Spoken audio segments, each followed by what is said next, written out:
My name is Pauline, I'm 73 years old, and I watched my own son put a sleeping pill in my tea.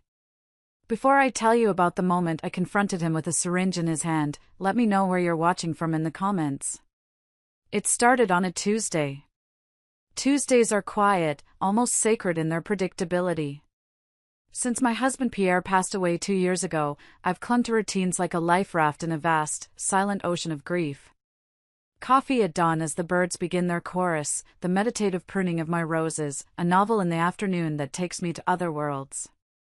My home, this house filled with the ghosts of laughter and love, is my sanctuary. My son, Nicholas, he was a Sunday person. Every Sunday, like clockwork, he'd visit for lunch. We'd talk, or rather, I'd listen as he painted a carefully edited picture of his week, a bright facade I was beginning to suspect had cracks underneath. But this was a Tuesday, and the doorbell chimed just as the sun began its slow descent, bleeding orange and purple across the sky and casting long, skeletal shadows through my living room that made familiar furniture look menacing. It was Nicholas. He looked frayed. That's the only word for it. The dark circles under his eyes were deeper than they'd been on Sunday, veritable bruises against his pale skin, a testament to sleepless nights I knew nothing about. His smile was a quick, sharp thing, a reflexive twitch of the lips that didn't have the strength to reach his eyes. They remained distant, haunted, looking at me but seeing something else entirely. He was thinner, too, his favorite jacket hanging loosely on his frame. "Mom," he said, the cheerfulness in his voice so forced it was almost brittle, like thin ice over deep, dark water. I was in the neighborhood for a meeting that ran late. Thought I'd stop by. "You want some tea?" "I'll make it." I froze, my hand hovering over my book. A meeting?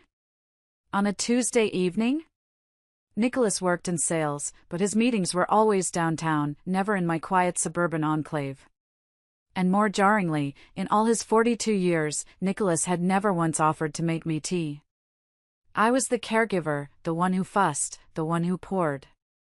It was a small thing, a tiny crack in the foundation of our established dynamic, but it sent a tremor of profound unease through me. Still, I pushed it down. He's just being thoughtful, I told myself, a desperate lie to maintain the peace. I smiled, a gesture I hoped looked more natural than it felt. "That would be lovely, dear." I settled into my favorite armchair, the worn velvet one Pierre and I had haggled for at an antique market in the French countryside decades ago. Its familiar comfort did little to soothe the growing chill inside me. I opened my book, pretending to find my page, but my gaze was locked on his reflection in the dark, convex glass of the curio cabinet. The glass distorted him, made him look like a stranger in my home. I watched him fill the kettle, his movements jerky and uncertain, a stark contrast to his usual confident grace. He opened the cupboard, took down the tin of my favorite chamomile tea, and then he paused. His back was to me, a wall of tension in his shoulders. I saw his hand slip into the pocket of his jacket. It emerged with something small and white, pinched between his thumb and forefinger.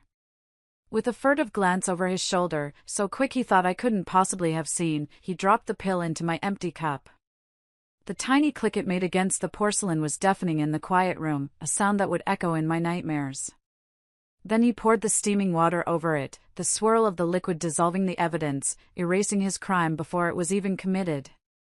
My heart didn't just skip a beat, it felt like it seized in my chest, a painful, crushing fist. A cold wave, sharp and numbing, washed over me. I felt lightheaded, the words on the page blurring into meaningless shapes. This was my son. My only child. The boy I'd taught to ride a bike on this very street, the one whose fevers I'd soothed with cool cloths, whose scraped knees I had meticulously cleaned and bandaged. The boy whose graduation photo sat proudly on the mantelpiece. And he had just tried to drug me. He brought the tea over, the very picture of a devoted son, a mask of concern perfectly in place. "Here you go, Mom. Careful, it's hot." I looked up at him, my eyes scanning his face, desperately searching for a flicker of the boy I knew, for a hint of remorse, for anything other than this chilling, hollow performance. I found nothing. He was a stranger wearing my son's skin. I smiled, my lips feeling stiff and foreign, like they belonged to someone else. My hand trembled as I reached for the cup, a betraying tremor I quickly masked by steadying it with my other hand. I had to know. I had to know how deep this darkness went. I brought the cup to my lips, the fragrant steam a cruel mockery of comfort. I have to know why, I thought, the question a silent scream in my mind. This wasn't just about seeing what he would do next, it was a mother's last, desperate attempt to understand what had happened to her child's soul before she had to surrender him to the world. I pretended to take a long, slow sip, letting the steam cloud my face and hide my expression. The moment he turned away to put the kettle back on its base, I leaned over, feigning an adjustment to my reading lamp. In that swift, fluid motion, I poured the contents of the cup into the rich, dark soil of the large fern beside my chair. The plant had been a gift from Pierre for our 40th anniversary. It felt like a sacrilege, poisoning this living memory of his love, but my survival, my clarity, was paramount. For the next 20 minutes, an eternity measured by the frantic ticking of the grandfather clock in the hall, I held the nearly empty cup, occasionally lifting it to my lips, playing the part of a woman winding down her day. Nicholas sat across from me, scrolling through his phone with a feigned nonchalance, but I could feel his gaze on me. Every few seconds, he'd look up, a flicker of hungry anticipation in his eyes. Each glance was a small, sharp cut to my heart. The silence in the room was a heavy blanket, suffocating me. With every tick of the clock, a memory ambushed me. Nicholas tapping his fingers nervously on the arm of his chair, and suddenly I was back in our old kitchen, the smell of cookies in the air, watching a 10-year-old Nicholas tap that same rhythm on the table, waiting for me to check his report card, his face a mixture of hope and fear. He stared out the window at the darkening street, his face a blank mask, and the scene shifted. I saw him at 35, standing at that very same window, watching his wife drive away after telling him she wanted a divorce. His world had crumbled then, and I remembered the ugly, protracted fight over the custody of his children, how it had hollowed him out, leaving him bitter and adrift. He'd fought to keep the house, to maintain a semblance of stability for the kids, but his salary couldn't keep up. He'd lost. I thought of Pierre's funeral. The raw, gaping wound of his absence. The inheritance he'd left me wasn't a fortune, but it was enough to ensure I'd be comfortable, that I'd never be a burden. It was our life's work, meant for peace, not to become a motive for the unthinkable. I remembered talking to our family lawyer, a kind man who had patiently explained everything. The house was paid off, the investments were secure. "You're all set, Pauline," he'd said. Pierre made sure of it. The memory of Pierre's steady hand in mine, even in his final days, gave me a sliver of strength. He would have wanted me to be strong. Not just for me, but for the boy he had loved so much, the boy who was now lost in the body of this desperate man. Finally, summoning every bit of acting skill I possessed, I let out a loud, theatrical yawn. "Oh, I said, pressing a hand to my mouth. "I don't know why I'm so tired all of a sudden." Nicholas was on his feet in an instant, his voice laced with a false concern that made my skin crawl. "You should get to bed, Mom. You've had a long day." He helped me up, his touch feeling alien and cold despite the warmth of his hand. I let him guide me to my bedroom, leaning on him more than I needed to, playing the part of the frail, drowsy mother. I got into bed and pulled the covers up to my chin. "Good night, dear," I whispered, letting my eyes flutter shut. "Good night, Mom," he said, his voice soft, almost a caress. He closed the door, but not completely. He left it open just a crack. A mistake. And I waited, my body still, my mind a raging storm. The house was silent for a few minutes, a silence that felt heavy with intent. Then, I heard the soft creak of floorboards. He was moving. I slipped out of bed, my movements slow and deliberate, and crept to the door, my eye pressed to the tiny gap. He wasn't just stealing. He was hunting. He moved with a chilling purpose, going straight to my antique secretary desk in the living room. He didn't rifle through it, he began pulling open specific drawers, his movements methodical and urgent. He found my file of financial documents, the one clearly labeled personal. He took out my bank statements, my investment portfolio, my life insurance policy. He laid them out on the polished wood and took out his phone, not to call, but to photograph everything, the flash a series of silent, damning explosions in the dim light. My blood ran cold. This was more than a simple robbery driven by a desperate need for cash. This was calculated. This was an erasure. He put the papers back, his search not yet over. He moved through the living room, gathering small, valuable things, my mother's pearl necklace, the silver candlesticks Pierre had inherited from his grandmother, items whose sentimental value far outweighed their monetary worth. He was erasing my life's treasures, packing them away as if I were already gone. Then he picked up his phone again. He didn't make a call. He started texting, his thumbs flying across the screen. He was so focused on his grim task, on gathering my possessions, that he left the phone on the desk, screen up, while he carried a small box of my jewelry into the kitchen, presumably to wrap it in a dish towel to prevent it from rattling. My heart was a frantic drum against my ribs, but I knew I had to see. It was a terrible, insane risk, but not knowing was a torment I couldn't bear. I slipped out of the room, my bare feet silent on the old wood floor. The air was cold on my skin. My hands shook as I picked up his phone. The screen was bright in the dim room, a beacon of betrayal. The messages were right there, a conversation thread under the name Marcel. Marcel, is she out yet? The stuff I gave you is strong. Shouldn't take long. Nicholas, yeah. She's out. The pill worked. Marcel, good. Get the cards. All of them. And the policy numbers. Leave no trace. Marcel, the lake is the best plan. We push the car in. A tragic accident. Everyone will believe it. A grieving son inherits. A classic for a reason. And then, the last message. The one that shattered the last piece of my heart, grinding the shards into dust. Marcel, don't forget the final dose. We have to be sure she doesn't wake up. No loose ends. The final dose. I placed the phone back on the desk, exactly as I'd found it, my fingerprints now a ghostly presence on the screen. I was a ghost myself, retreating to my room, my mind screaming while my body remained chillingly silent. This wasn't a robbery. It wasn't a desperate son trying to pay off a debt. This was a death sentence, meticulously planned. And in that moment, I decided I wouldn't be the victim. I would be the judge. I lay in bed, my body rigid, my ears straining in the silence. I heard him moving around for what felt like an eternity. The clink of silver, the rustle of papers. Then, the footsteps stopped. I heard the soft click of the front door closing as he likely took a bag of my things out to his car, a dress rehearsal for the final act. Then, the footsteps returned, slower this time, more deliberate. They were coming towards my bedroom. My breath caught in my throat. This was it. The door creaked open, a sliver of hallway light cutting through the darkness.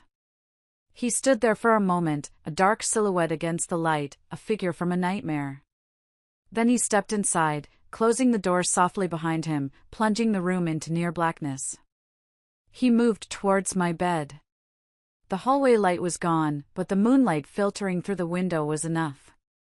It was a cold, sterile light, and it caught something in his hand, a glint of metal and glass. A syringe. This was the final dose.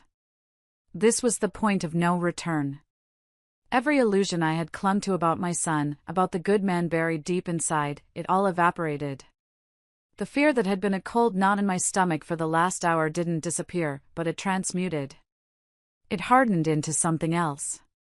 Something cold, sharp, and resolute. I was ready. He stood over me, his shadow falling across my face like a shroud. He raised the syringe. I could hear his ragged breathing in the quiet room, a sound that was both pathetic and terrifying. And just as he moved to push the needle towards my arm, my eyes snapped open. I didn't scream. I didn't cry. I spoke, and my voice, though quiet, cut through the silence like a shard of glass. Why, Nicholas? He gasped, a choked, strangled sound, stumbling back as if I had physically struck him. The syringe fell from his nerveless fingers, clattering onto the hardwood floor. He stared at me, his face a mask of pure, unadulterated shock in the pale moonlight. Mom, you're awake. I've been awake the whole time, I said, sitting up slowly, my gaze never leaving his. My voice was steady, imbued with a strength I didn't know I possessed. I was awake when you put the pill in my tea. I was awake when you went through my desk. And I was awake when I read your text messages. I saw the color drain from his face, leaving it a pasty, sickly gray. What are you talking about? He stammered, his voice barely a whisper. You're confused. Am I? I countered, my voice hardening. Marcel. The lake. The tragic accident. The final dose. I recited the words from his phone, each one a hammer blow, dismantling his pathetic denial. You are going to kill me, Nicholas. For money. For my life insurance. The denial was a last, desperate twitch before the end. No. Mom, it's not what you think. I needed. But the fight was gone from him. The facade of the cold-hearted planner had crumbled, and all that was left was the terrified, broken man underneath. He sank to his knees, his body shaking. And then he broke completely. A raw, guttural sob tore from his throat, and he buried his face in his hands, his shoulders heaving with the force of his despair. He confessed everything, the words tumbling out in a torrent of shame and self-pity. The job loss he'd been too ashamed to tell me about 6 months ago. The mounting debts to dangerous people who weren't as patient as a bank. The missed promotion at his last job that was his final hope before everything fell apart. He talked about his divorce, about feeling like a failure who couldn't even help with his own kid's college fund. He had seen my inheritance not as my security, but as his only way out. He was trapped, and in his desperation, he had allowed a monster named Marcel to convince him that my death was a solution. I listened to it all, the torrent of excuses and rationalizations. But I felt nothing. The part of me that would have rushed to comfort him, to soothe his pain, was gone. It had been burned away by the image of that syringe, by the cold calculation in those text messages. When he finally fell silent, his sobs reduced to shuddering breaths, I looked down at the broken man who was my son. I thought about calling the police. I thought about having them drag him out of my house, out of my life. But I knew that would be the easy way out for him. It would allow him to be a victim of circumstance, a good man who made a bad choice. No. He needed to face what he had done. Not what the world did to him, but what he chose to do. I will help you, I said, my voice trembling but firm. I will give you the money to pay your debts. But it is not a gift. It is a loan with one condition. He looked up, a flicker of pathetic hope in his tear-filled eyes. You will take this money, I said, my voice like steel, and you will fix the mess you've made with those people. And then, you will walk into a police station, and you will tell them everything you did tonight. You will take responsibility. That is the price. You either choose that path, or I will pick up the phone and call a lawyer and the police right now. The choice is yours. He stared at me for a long moment, the reality of his situation, the starkness of his options, sinking in. The hope died in his eyes, replaced by a dull, hollow acceptance. Then, he slowly, painfully, nodded. He got to his feet, a man twice my size looking like a lost, scolded child, and walked out of my room, and out of my house. The moment the front door clicked shut, the strength that had held me together for hours finally gave way. My legs buckled, and I sank to the floor next to the fallen syringe. The adrenaline was gone, replaced by a wave of grief so profound it felt like I was drowning in an icy sea. I wrapped my arms around myself and I wept. I didn't cry out of fear, not anymore. I cried for the son I had lost tonight, the boy who had disappeared so long ago, leaving this stranger in his place. I cried for the love that had been twisted into something so monstrous it was unrecognizable. It was the price of my survival, the terrible, lonely cost of being strong. 5 years have passed. Nicholas was sentenced to 7 years in prison but was granted parole after serving almost 5. He didn't use my money to hire a fancy lawyer, he used a public defender. After he paid his debts, he called me from prison and instructed me to donate the rest of the inheritance money to a foundation for victims of violent crime. It was the first step on a long, arduous road. Life is different now. He lives in a small, sparse apartment across town. He's a carpenter. I'm told he's good at it, that he finds a quiet peace in the simplicity of shaping wood with his hands. He's rebuilding his life, piece by piece, but it isn't easy. There are whispers, people in our small town who know his story. He carries his past with him every day, it's a shadow he can't outrun. Our Sunday lunches have started again. They are quieter now. The easy, thoughtless chatter is gone, replaced by a careful, deliberate honesty. We are like two people learning a new language, one where every word is chosen with weight and meaning. He tells me about his work, about a table he's building or a chair he's restoring.